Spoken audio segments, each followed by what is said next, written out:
নমস্কার সকলকে, Mithu's kitchen official চ্যানেলে আপনাদের সকলকে স্বাগত জানাই। আশা করি আপনারা যেখান থেকে আমার এই ভিডিওটি দেখছেন আপনারা সকলে ভালো আছেন এবং সুস্থ আছেন। পরোটা তো অনেক ধরনের খেয়েছেন, আজকে আপনাদের সাথে এমন একটি নতুন ধরনের পরোটা শেয়ার করব যা কিন্তু খেতে যেমন সফট হয়, মুখে দিলেই মিলিয়ে যাবে। না আটা দিয়ে তৈরি করব, না ময়দা দিয়ে তৈরি করব। আজকের পরোটা আমি তৈরি করে আপনাদেরকে দেখাবো সুজি দিয়ে, যা ভীষণ সফট এবং ফ্লাফি হয় এবং প্রত্যেকটা পরোটা এইভাবে কিন্তু টইটুম্বুর হয়ে ফুলবে। দেখেই বুঝতে পারছেন কতটা সুন্দর হয়েছে দেখতে, খেতে কিন্তু অসাধারণ লাগে। এবং এই পরোটা যাকেই বাড়িতে বানিয়ে দেবেন সেই কিন্তু খেয়ে আপনার প্রশংসা করতে বাধ্য হবে, এতটাই সুন্দর হয় এই পরোটাগুলো। বাড়িতে অবশ্যই করে একবার ট্রাই করে দেখতে পারেন এই নতুন ধরনের পরোটা, যা কিন্তু আটা দিয়েও তৈরি না, এমনকি ময়দা দিয়েও তৈরি না, সম্পূর্ণরূপে সুজি দিয়ে তৈরি এবং সম্পূর্ণ নিরামিষ একটি রেসিপি। বার ব্রতের দিনে আপনারা কিন্তু এই পরোটা তৈরি করে নিতেই পারেন। তাহলে চলুন রেসিপিটি শুরু করা যাক, আর বেশি দেরি করব না। তার জন্য প্রথমেই আমি এখানে যতটা পরিমাণ আপনারা পরোটা বানাবেন সেই পরিমাণ মতো এখানে সুজিটা নেবেন। আমি এখানে সুজি আমার পরিমাণ মতো নিয়ে নিয়েছি। মিক্সিং জারের মধ্যে সুজিটাকে গুঁড়ো করে নিতে হবে, তো সেই জন্য এখানে 2 বাটি সুজি আমি নিয়েছি। আপনারা এর চাইতে বেশিও নিতে পারেন, কমও নিতে পারেন পরিমাণ মতো। তারপরে মিক্সিং জারের ঢাকাটা লাগিয়ে সুন্দর করে একটা পাউডার ফর্মে আমি এখানে সুজিটাকে গুঁড়ো করে নিয়েছি। এরপরে আমি এখানে 4টে আলু মাঝারি সাইজের, সেটাকে আগে থাকতে সেদ্ধ করে খোসা ছাড়িয়ে নিয়েছিলাম। এরপরে এই আলুগুলোকে আমি এখানে গ্রেটারের সাহায্যে খুব ভালো করে গ্রেট করে নেব। আপনারা চাইলে ম্যাশারের সাহায্যে ম্যাশ করে নিতে পারেন, তবে ম্যাশারের সাহায্যে ম্যাশ করলে কী হয়, খুব একটা দলা দলা ভাবটা যায় না, মাখাতে অসুবিধা হয়। এইভাবে গ্রেটারের সাহায্যে গ্রেট করে নিলে আমার বেশি সুবিধা হয়। এখানে আমি বড় সাইজের 3টে আলু দিয়েছি। 4টে আলু সেদ্ধ করেছিলাম, 4টে আলু কিন্তু লাগেনি। 2 বাটি সুজির জন্য আমার এখানে 3টে আলু লেগেছে। তারপরে একদম মালাই সহ এখানে আমি খাঁটি গরুর দুধ 1 বাটি দিয়ে দিয়েছি। তারপরে দিয়েছি বেশ খানিকটা পরিমাণ চিলি ফ্লেক্স এবং এর মধ্যে দিয়েছি বেশ খানিকটা পরিমাণ কোচানো ধনে পাতা। তারপরে এর মধ্যে দিয়ে দিতে হবে পরিমাণ মতো নুন, একদম পরিমাণ মতো নুনটা এখানে দিয়ে দেবেন। তারপরে আমরা যে সুজিটাকে পাউডার ফর্মে গুঁড়ো করে রেখেছিলাম সেই সুজির গুঁড়োটা আমি এর মধ্যে দিয়ে দিচ্ছি। এতে কিন্তু আর কোনো কিছু দেওয়ার প্রয়োজন নেই, এই উপকরণ কয়েকটা দিয়েই এত টেস্টি হয় পরোটাগুলো খেতে। যাদেরকে বানিয়ে দেবেন তাদেরকে যদি না বলেন যেটা সুজিতে বানানো হয়েছে, তারা কিন্তু বুঝতে পারবে না, তারা ভাববে হয়তো এটা ময়দা দিয়েই বানিয়েছেন। এতটা সফট এবং নরম হয়, এমনকি ঠান্ডা হয়ে যাওয়ার পরও কিন্তু সফট থাকে। আমি যে এখানে দুধ দিয়েছি প্রথমে 1 বাটি, তো আমার যদি পরবর্তীতে লাগে তো সেই ক্ষেত্রে আমি এখানে দেবো, যেহেতু আলুটা একদমই নরম রয়েছে আমার এখানে কিন্তু আর ব্যবহার করতে হয়নি কোনোভাবেই দুধ।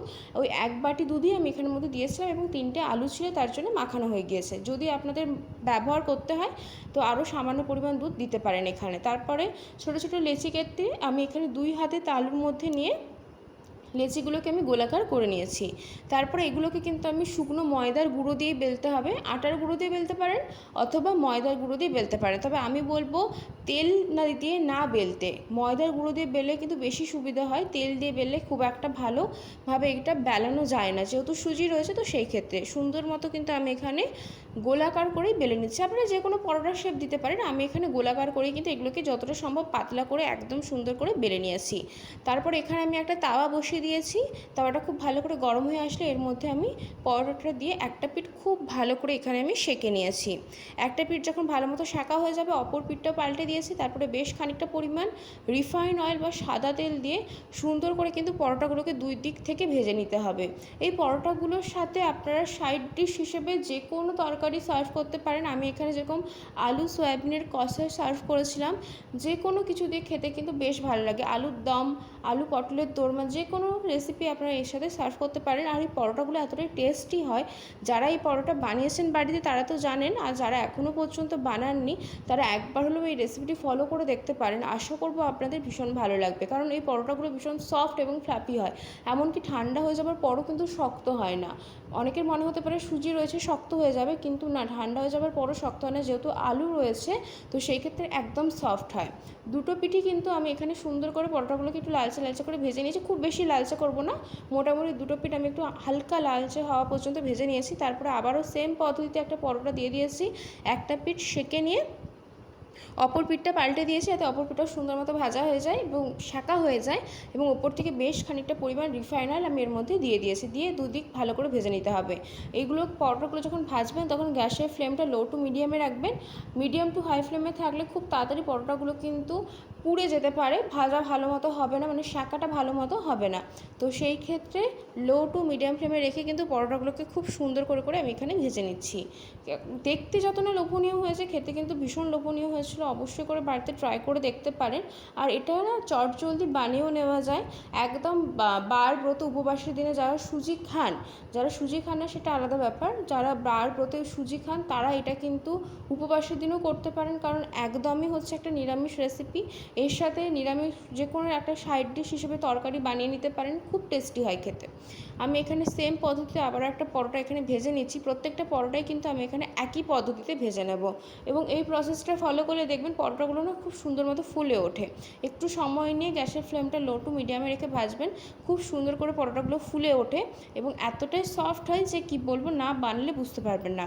সুন্দর করে দেখুন পরোটাগুলো কিন্তু কত সুন্দর করে ফুলছে। হ্যাঁ, নর্মালি যেরকম পরোটা ফুলে ওঠে সেইভাবে হয়তো ফুলবে না, যেহেতু সুজির সাথে এগুলো সমস্ত কিছু উপকরণগুলো মাখানো রয়েছে, কিন্তু অনেকটা পর্যায়ে কিন্তু এগুলো ফুলকো ফুলকো হয়। দেখতে যত না লোভনীয় হয়েছিল, খেতে কিন্তু ভীষণই লোভনীয় হয়েছিল। এই পরোটার রেসিপি বাড়িতে একবার হলেও ট্রাই করে দেখতে পারেন, আশা করবো আপনাদের ভীষণ ভালো লাগবে। আজকের রেসিপি যদি আপনাদের ভালো লেগে থাকে তাহলে অবশ্যই করে আমার চ্যানেলটিকে সাবস্ক্রাইব করে দেবেন, লাইক শেয়ার কমেন্ট করতে ভুলবেন না। আর যদি এরকম নিত্য নতুন রেসিপি পেতে চান তাহলে অবশ্যই করে আমার চ্যানেলটিকে সাবস্ক্রাইব করে দিয়ে আমার চ্যানেলের পাশে থাকার অনুরোধ রইল। সেম পদ্ধতিতে আমি এখানে কিন্তু অনেকগুলো পরোটা আপনাদেরকে ভেজে দেখিয়ে দিলাম। সেম প্রসেসেই কিন্তু এখানে পরোটাগুলোকে দুদিক থেকে ভালো করে সেঁকে নিয়ে ভেজে নিতে হবে। খুব বেশি কড়া করে ভাজবে না, যেহেতু সুজিটা রয়েছে, বেশি কড়া করে ভাজলে কিন্তু এটা আবার খেতে ভালো লাগবে না। তো সেই ক্ষেত্রে হালকা যখন দুটো পিঠ দেখবেন একটু শাঁকা শাঁকা হয়ে গিয়েছে, তো সেই পর্যায় পর্যন্ত কিন্তু আমি এখানে দুটো পিঠকে ভালো করে তেল দিয়ে ভেজে নেব। আর আরেকটা কথা, আপনারা চাইলে এখানে ময়দা দিয়েও করতে পারেন, তবে আমি বলবো সুজি দিয়ে একবার ট্রাই করে দেখতে পারেন, ভীষণ সুন্দর লাগে। ময়দার পরোটা তো খাওয়া একদমই শরীরের পক্ষে ভালো না, আর ময়দার পরোটা মাঝে মধ্যে খাওয়া হয়েও থাকে আমাদের। তো সেই ক্ষেত্রে সুজিতে এইভাবে নতুনত্ব একটা পরোটার রেসিপি, যা কিন্তু মুখে দিলেই মিলিয়ে যাবে, গ্যারেন্টি রইল আমার। বাড়িতে অবশ্যই করে একবার হলেও ট্রাই করে দেখতে পারেন। দুটো পিঠই পরোটা আমি খুব সুন্দর করে সেঁকে নিয়েছি এবং সুন্দর করে কিন্তু এখানে দুটো পিঠকে আমি ভালো করে ভেজে নিচ্ছি। ভাজতে কিন্তু পরোটাগুলো খুব একটা বেশি সময় লাগছে না, 3 থেকে 4 মিনিট মতোই সময় লাগবে, বেশি সময় লাগবে না, কারণ এগুলো তো খুব লালচে করে ভাজছি না, তো সেই ক্ষেত্রে বেশি সময় লাগবে না। এইভাবে প্রত্যেকটা পরোটা আমি এখানে তৈরি করে নিয়েছি। দেখতে যত না লোভনীয় হয়েছিল, খেতে কিন্তু অত্যন্ত লোভনীয় হয়েছিল। বাড়িতে অবশ্যই করে একবার ট্রাই করে দেখবেন। রেসিপি কেমন লাগলো কমেন্ট করে জানাতে কিন্তু একদম ভুলবেন না।